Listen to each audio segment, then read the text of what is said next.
현재 변호사 조력 받고 계시죠? 지금 이 순간이 아니라 변호- 시간이 가니까 빨리 답변하세요. 네. 네.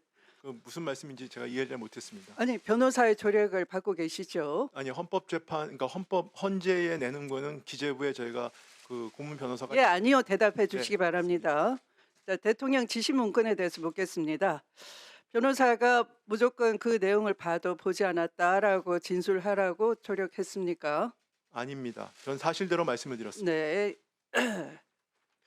그날 윤석열이 상무가라고 부르면서 이거 참고해 이렇게 말했습니까? 기획재정부 장관이라고 부르셨고요. 이름을 불렀다고 아니요, 하셨습니다. 제 기재부 장관이라고 불렀고요. 네. 제가 사실대로 말씀을 드리는 겁니다. 네, 대정부 네. 질문에서 12월 13일자 대통령이 제 이름을 부르시더니 참고하라고 하니까 옆에 누군가가 자료를 건네줬다 이렇게 말했습니다. 네, 그리고 그렇습니다. 그 말이 틀렸습니까? 아니요, 기재부 네. 장관 부르셨고요. 그래서 그 자리에서 그 옆에서 누군가가 저한테 그 참고 자료라고 전달했습니다.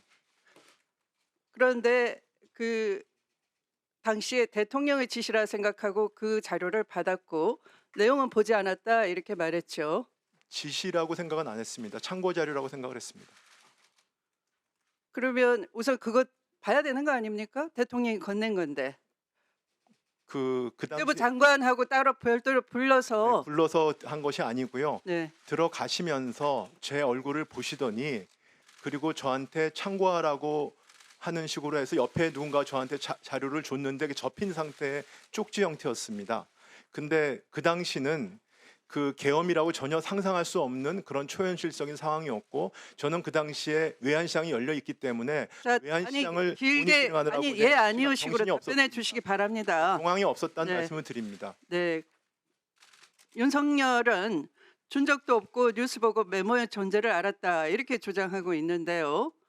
그런데 조태열 외교부 장관의 경우에는 그 지시 문건 받았다라고 명확하게 얘기하고 있는데 하필이면 권한대행 것만 뉴스 보고 알았다 하는 건 이상한 거 아닙니까? 굳이 그 내용을 부인하고 싶기 때문에 그렇게 주장하는 거 아닙니까?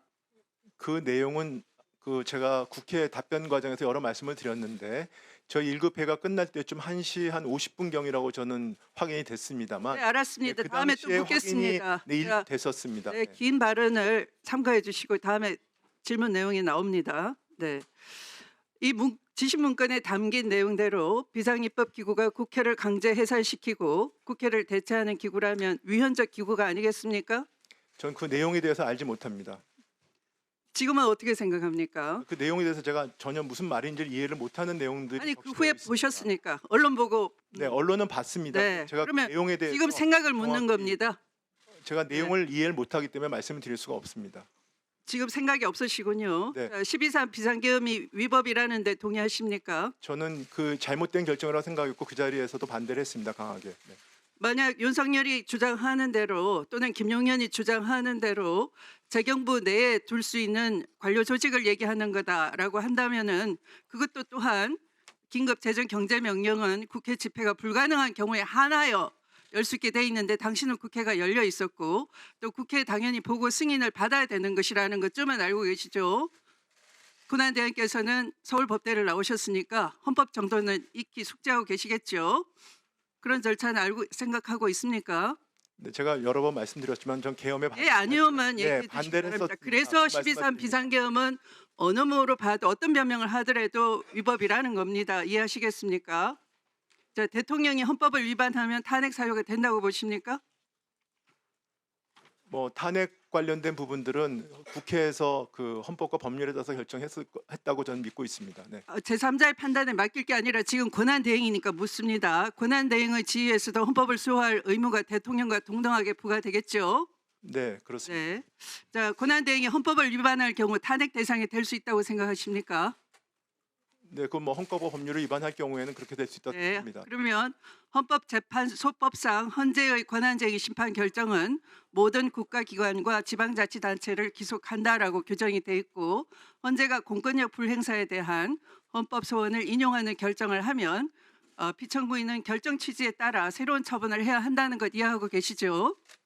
그 부분에 대해서는 이해하고 있습니까? 아닙니까? 아니, 제가 답변을 드리지 않습니까? 그 부분에 대해서는 헌법재판소의 결정을 존중한다는 네, 입장입니다만 아직 존중을 결정이 한다. 없기 때문에 제가 예단해서 네, 말씀드릴 수가 존중을 없습니다. 한다라고 하셨습니다. 헌법재판소가 만약 후보자를 재판관으로 임명해야 한다는 결정을 내렸음에도 불구하고 이를 이행하지 않는다면 명백한 헌법재판소법 위반인 건 알고 계시죠? 그렇다면 임명 결정이 나오면 즉시 마은혁 재판관을 임명하겠습니까? 하는 게 당연하지 않겠습니까? 아까 말씀드렸습니다. 임명하는 게 제가 말씀드리지 당연하겠죠. 않았습니까? 네. 임명하는 게 당연하겠죠. 네. 자, 그런데 왜 여야가 합의해서 헌법재판관 3인의 임명에 대한 합의한 공문이 있습니다. PPT 한번 봐주시죠. 권한대행께서는 합의가 이루어지지 않았다는 거짓된 주장으로 임명을 보류를 했습니다. 그리고 헌법재판소의 권한쟁의 심판에 대해서는 갑자기 변론 재개 요청을 하면서 의도적으로 시간 끌기를 했습니다. 이것은 문형배 이미선 재판관의 임기가 끝나는 4월까지 버티기 전략을 하고 있는 겁니까? 절대 아닙니다. 어차피 네. 중대한 결정이기 때문에 헌재에서 그 현명한 네, 결정을 하기 중대한 위해서 결정이기 때문에 한 번 더 여러 재구를 쟁점에 했다면은 대해서는 충실하게 답변을 드리는 게 전 당연하다고 생각하고 네, 있습니다. 네. 네. 충실한 자세이라면은 헌재가 임명 결정이 나오면 즉시 재판관을 임명하는 것이 이 헌정 질서를 빠르게 복구할 수 있는 방법이라는 것 권한대행으로 잘 알고 계시는 거죠? 아까 답변 드렸습니다. 네. 네. 자, 그러면 신문을 마치겠습니다.